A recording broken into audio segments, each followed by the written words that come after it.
What is up, ninjas? My name is Sam World, and today we are going to be making one of the most beautiful leads I have ever heard, or it's up there in the top 10 for sure.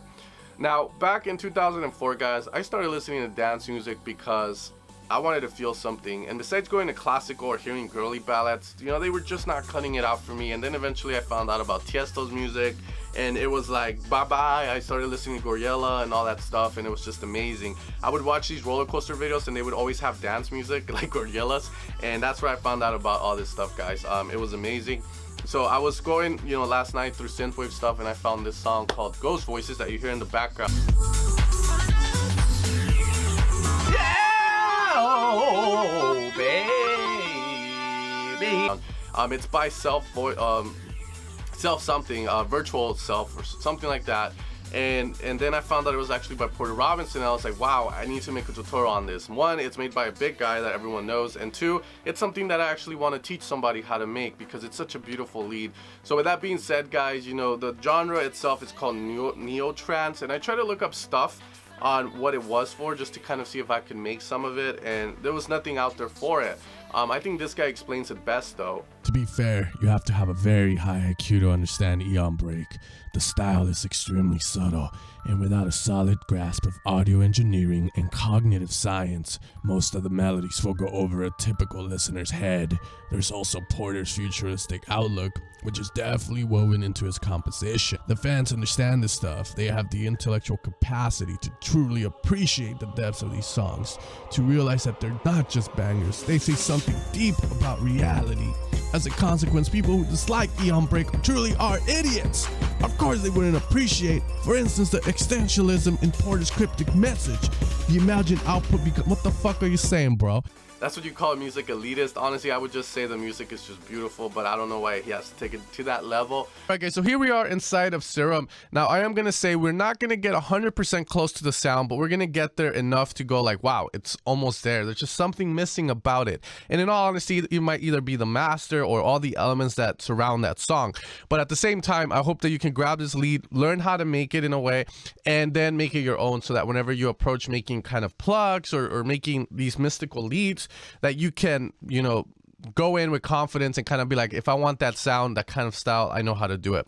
All right, so the first thing we're doing, guys, is we're going to use a sine wave here. And the reason we're going with a sine wave is because if you hear the sound, there's really not that much high frequency like you would hear in a saw that's more like in my face obnoxiously.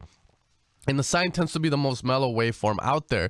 Now, behind me, I have a Yamaha DX7, and one of the things that synth taught me was how mellow sine waves can be when used in conjunction with FM. Now, we're not talking about crazy FM where we push it to the limit, and it just sounds like God knows what, like a monster coming out. But if we use it very smoothly and then we give it a little bit of decay to kind of shape the sound, we start to get more bells, more tonalities out of it. So what we're going to do is use two sine waves here to create a very mellow kind of sound like that. From there, we're going to apply a bit of decay and release.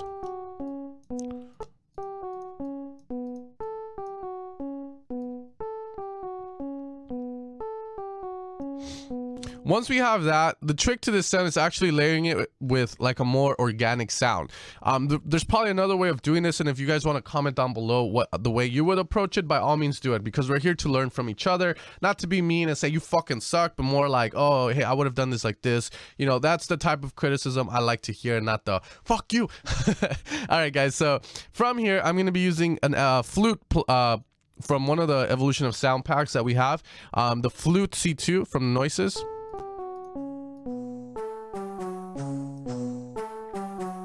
Let's see if we can lower this down an octave here and put the whole thing up by an octave. So it's gonna have to be down here. Now from there we can use a filter as well to kind of just get this to hit a little bit more like a plug.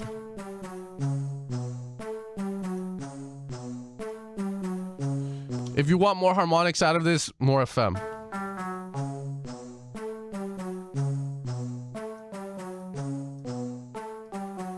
Now, the trick here is the reverb. You can apply OTT if you want.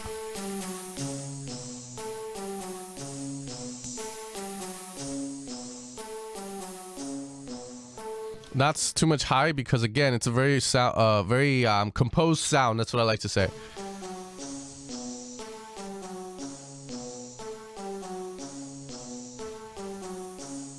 A little bit of distortion for saturation would not hurt. Let's put it in front of the OTT though.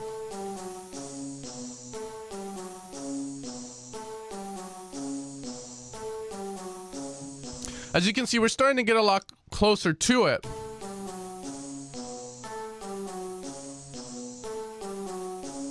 Now, if you want to make the other style of sounds that he has in the song, for instance, let's say like the respace, we can also hit that up real fast.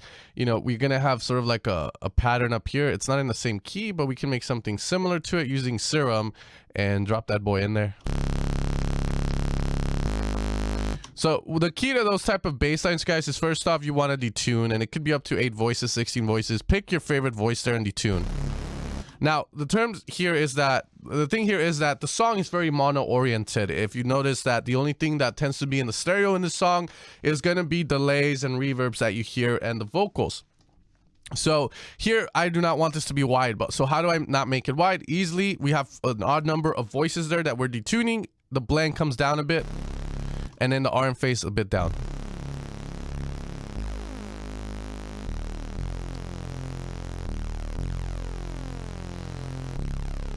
Or you can just get like a mono utility and just tell it to be in fucking mono. So once we have that, from there we can apply a bit of modulation in terms of fine.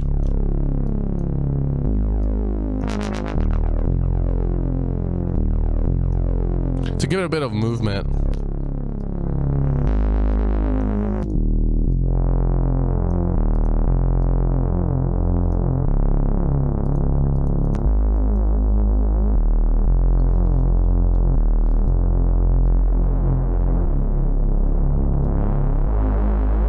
So you can definitely get cool sounds like that with the bass. And the last one I guess we would have to make is that bell sound that you tend to hear. Dun, dun, dun, dun. So that one would be easily made by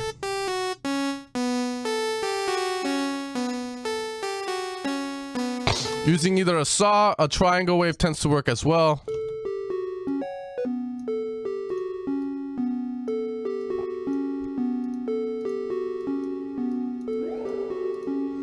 And try femming the triangle wave with like maybe a saw to get a little bit more harmonics.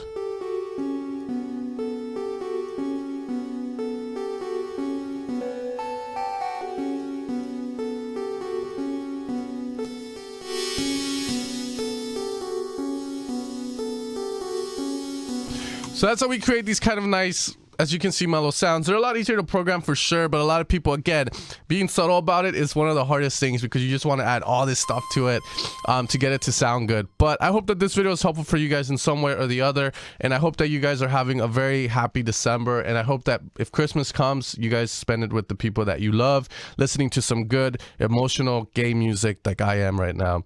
With that being said, ninjas, you guys take care. You guys have an amazing day, and if you guys want to join the Evolution of Sound Facebook group, I'll leave the link in the description below as well. You guys have a good one. Take care, and I'll see you guys next time.